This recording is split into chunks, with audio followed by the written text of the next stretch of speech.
Hey everyone, Graham from Loudwire here, and it's my distinct honor to welcome the one and only rated R superstar, the absolute legend, Edge. How are you doing, man? Good. I even got like the namaste. Absolutely, yeah, I think Graves stole that from me, I think. But and you will be, of course, main eventing WrestleMania, and of course you can check that out on the WWE Network and in the United States on Peacock as well. But right now, we're going to prove and disprove what's written about you on Wikipedia. Are you ready? Yeah. Okay. I'm ready. I'm ready as I'm going to get. First of all, because we Okay. checked everybody's information first, Adam Joseph Copeland, born in Orangeville, Ontario, Canada. That is correct. That is true. Okay, they Yeah. do get that wrong sometimes. Yeah. No, they got that one right. Okay. Oakville represent.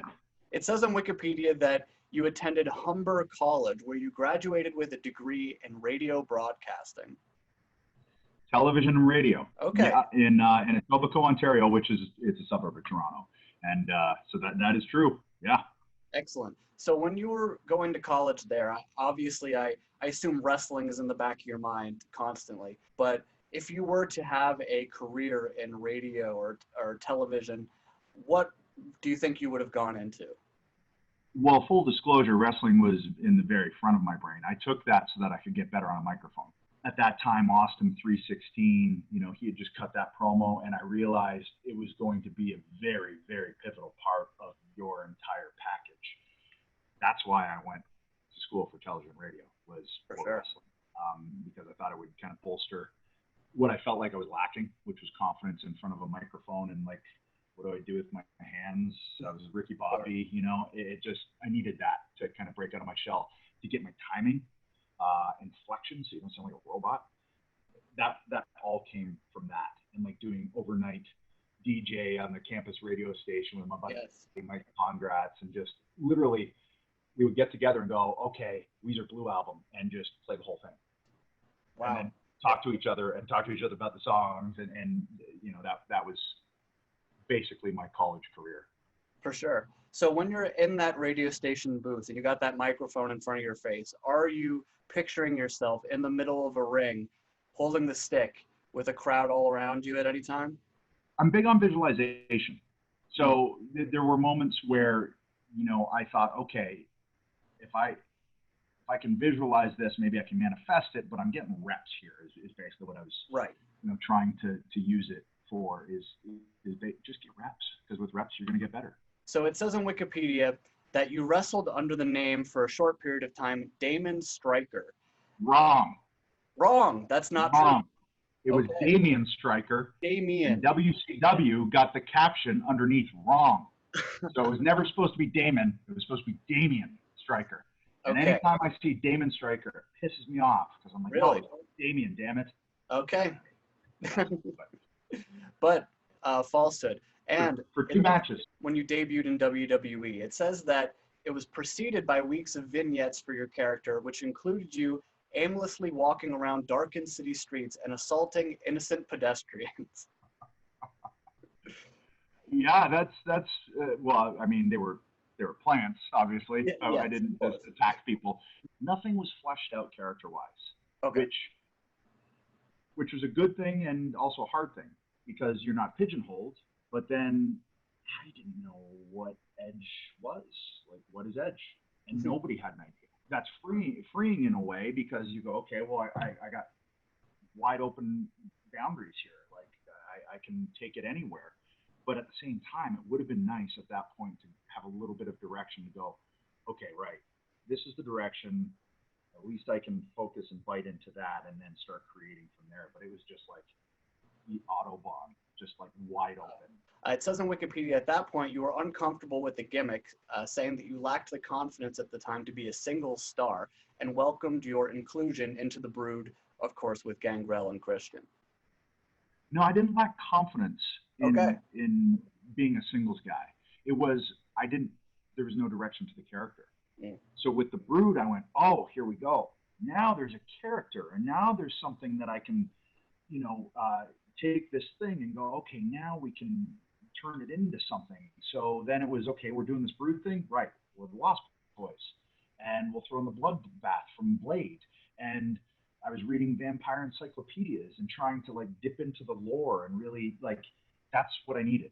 It says on Wikipedia that your first singles title was the Intercontinental Championship, which you won in '99, but you did lose it the next night. That is correct. We called them house shows, non-televised shows. It was at the Sky Dome in Toronto, my hometown, completely off the cuff. I think it was maybe Ken Shamrock missed a flight, got stuck at the board or something. I don't know what it was. And they needed an opponent for Jeff Jarrett. During the match, we did this thing where I pinned him, and the crowd thought I won, and then they were going to reverse it. But then Jack Lanza, who was the road agent at the time, walked out and said, "Go get your belt." And I went, "We're calling an audible here, right? Okay." And so my first title was in my hometown, which pretty amazing and spectacular, especially as I look back on it now. And then from that, I'll never forget Howard Finkel doing that, what only his voice could do, that iconic and new Intercontinental Champion, you know, and I will forever have that, you know, lodged in my brain. Losing the title the next night, is that in any way difficult to be like, oh man, like I just had this belt and now am I ever going to get this back again? Yeah. No, it was, for me, it was an acknowledgement like, okay, we can give this kid the Intercontinental title. That's how I looked at it. And because it was an audible, it was all completely unplanned, and like that just makes it even crazier and more special now. But at the time, I was just like, hey, okay, there's one off my list that I need to check off. So it says that your book, Adam Copeland on Edge, it says, unlike most wrestlers who do use ghostwriters, you wrote the entire book yourself in longhand, no less. Yeah, that's true. I personally thought it was too soon to write a book, but the company wanted to start having some younger talent write books to try to appeal to a different demographic. I guess for me, the biggest thing was I wanted to write it myself. Yeah. If we're going to do this at this stage of my career, I at least want to write it myself. I don't want a ghostwriter because I can always tell. I can just always tell, especially if I know the person. I'm like, that's not their voice. And I knew after Mick had written his that it was possible. I think I wrote like 20 chapters or, you know, some kind of sampling size for them. And that kind of got the ball rolling. And then at that point too, I was off of the neck for my first neck surgery, and it really helped pass the time and keep the creative juices flowing. Even to this day, I'm proud of that fact. Like, I'm a New York Times best-selling author. Yeah. That's kind of crazy. Like, that's something I never thought. It wasn't even on the checklist because I didn't think that was a possibility, but I can look back and say that, and that is mind-boggling to me. So it says on Wikipedia that at one point during a match with John Cena, he locked you into a modified STF while you were wrapped up in a ladder and you were legitimately choked unconscious. And it was the first time that you'd been knocked out in a match during your career. Yeah, I don't know if it's the first time I was knocked out, but it was the first time I was choked out. You can see it all unfold and all happen. Yeah. And see the change on my face, and my bottom lip start hanging, and so that's true. Is that a weird feeling to kind of just wake up in the ring a few seconds not knowing really where you are or what's going on? Well, you don't know how long has passed. Yeah. That's the crazy part about it. I thought I was dreaming, and that my alarm was going off in the hotel room and I was missing an Air Canada flight. When I actually woke up and came to, I was looking at the giant Air Canada logo above me on top of the arena roof, and the alarm sound was me. I was going, like making this weird unconscious / conscious noise. And he was about to a ladder on top of me. So, that's a nice wake-up call. Yeah. Going on into the legendary hardcore match with Mick Foley. It says that you suffered second-degree burns during that finish through the table because there was no flame-resistant material applied to the table at both your and Mick's request. I had what was, you know, some flame-retardant material, but I sweat a lot of that off. I was also shirtless, which I didn't think of beforehand. And as I'm running at him, I'm like, he's got 3 layers on. I have no shirt on, and I'm diving into this face first. Probably should have mapped this out a little bit. So we ended up both getting burned. Mick's forearm, because the table flipped over and he pushed it off with his forearm. And yeah, so I got this tattoo to kind of cover some of the scarring. There's another chronicle coming out on that match this year at some point, and I just recently saw footage that I'd never seen before, where the doctors are telling me about the burns. And I think I'm still in a little bit of shock, to be honest, but my arm's gray. And they're saying, okay, so that's 2nd degree. What that means is, and trying to, explain that to me. Meanwhile, I'm getting my head glued and thumbtacks taken on my back.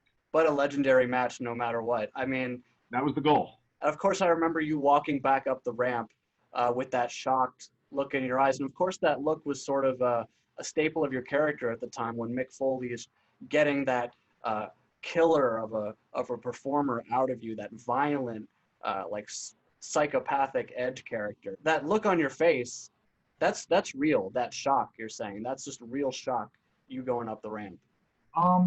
What that was, I was happy because I knew what we had just accomplished.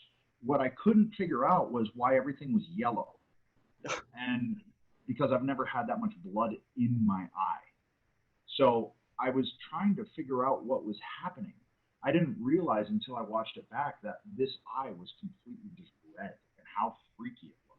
Then I realized what it was, and I was like, all right, I'm gonna play this up. And that's when I started, kind of doing that. But I know it worked because then Mick's wife called him and asked if I was okay. Oh. She didn't ask him if he was okay. She just asked him if I was okay. So I was like, okay, mission accomplished. It worked. On Wikipedia, it does say that you have wrestled more TLC matches than any performer in the history of the business, and that's a total of 7. I think that's true. I mean, I know for me it's 7. I imagine a TLC match is out of the question from now on. Is that fair to say? Yeah, I think in order to live up to my past ones, yeah, it has to be in the rear view. As much as I could try, I want to tell different stories now. I want to tell stories like the story I told with Randy at Backlash, where it's wrestling based and it's hold based and it's working a body part and it's selling. And a lot of that gets thrown out the window with TLCs. And there's a whole new generation of young, vibrant talent without a triple neck fusion that can do that now. Yeah, for sure. All right. I think Beth would put the blocks on that before anybody else, to be honest. So. Yeah, I mean, I think the fans, it's sort of like the chair headshots and stuff like that. You're like, yeah, it looks cool and everything, but let's not do that again. Let's steer away from all that. Yeah.